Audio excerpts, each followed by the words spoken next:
À l'Association québécoise d'urbanisme, on a plusieurs guides. En fait, les guides, c'est une façon de rejoindre notre auditoire. Notre auditoire, c'est principalement les membres de comités consultatifs d'urbanisme, des élus municipaux, des fonctionnaires municipaux. Et l'objectif, c'est en fait de les sensibiliser et de leur faire connaître un peu les différents aspects de l'aménagement du territoire et de l'urbanisme. En fait, le guide sur les CCU, c'est comme la Bible des CCU, parce que le comité consultatif d'urbanisme, CCU, c'est un comité qui est constitué en vertu de la loi sur l'aménagement et l'urbanisme. Alors, il y a différents articles de loi qui prennent en compte sa constitution et aussi son fonctionnement.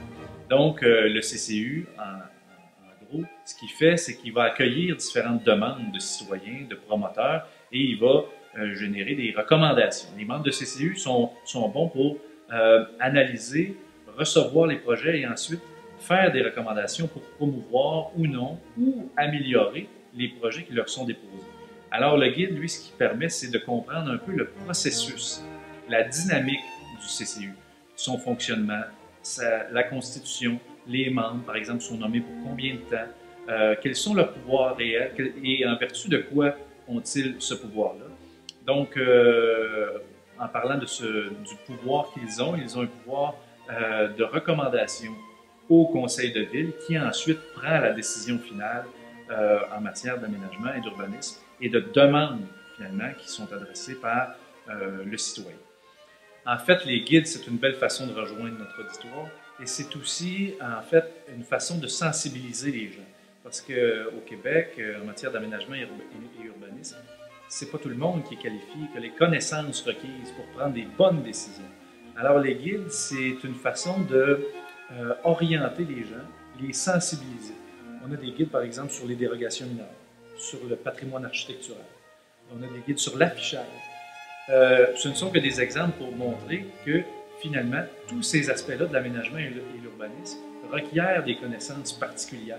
Et les guides font vraiment état de qu'est-ce qu'un bon projet, par exemple, en matière de restauration architecturale, en matière d'affichage, va donner des orientations pour bien comprendre la dynamique de l'aménagement du territoire et pour pouvoir finalement être bien outillé pour émettre des recommandations en cette matière. En fait, au niveau des guides, il y a plusieurs guides dont le contenu est très législatif, donc qui est organisé en fonction de la loi. Il y a d'autres guides, comme par exemple celui sur le patrimoine architectural et celui qu'on a édité dernièrement, qui est celui sur les PIIA, donc les plans d'implantation et d'intégration architecturale. Le contenu est plus qualitatif et c'est donc une source de référence. On a rédigé ces guides-là dans l'optique de faire en sorte que les gens et les membres de CCU québécois puissent se l'approprier, l'utiliser pour les fins de leur CCU et que ça puisse les guider finalement au quotidien dans les orientations et décisions qu'ils ont. Évidemment, on invite tous et chacun à venir chercher un guide qui sont disponibles. L'ensemble de nos guides sont disponibles sur le site internet de l'AQU.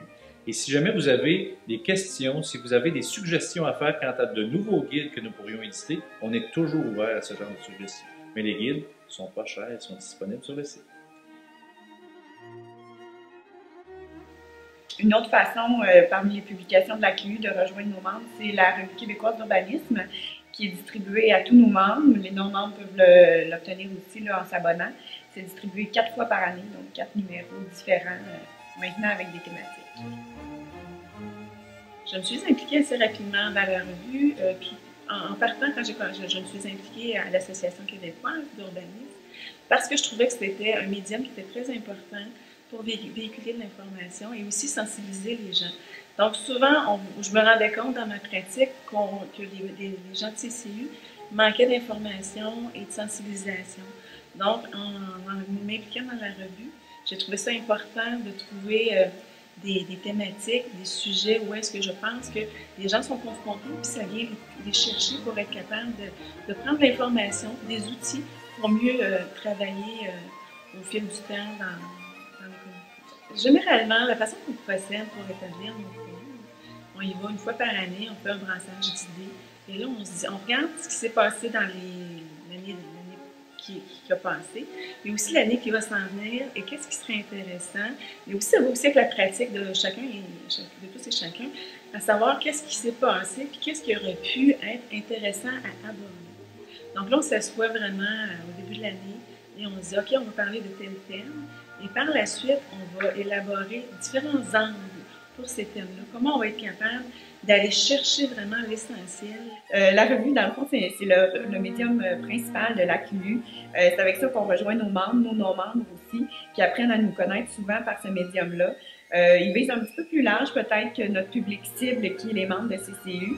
On peut viser les professionnels, les fonctionnaires municipaux parce que nos thèmes, la façon de les aborder, nos différents articles aussi vont plus loin un peu. On essaie de s'ouvrir sur le monde. Des fois, on a des articles qui nous parlent de ce qui se fait ailleurs dans le monde selon la thématique de la revue. Donc, c'est une belle porte d'entrée pour l'association.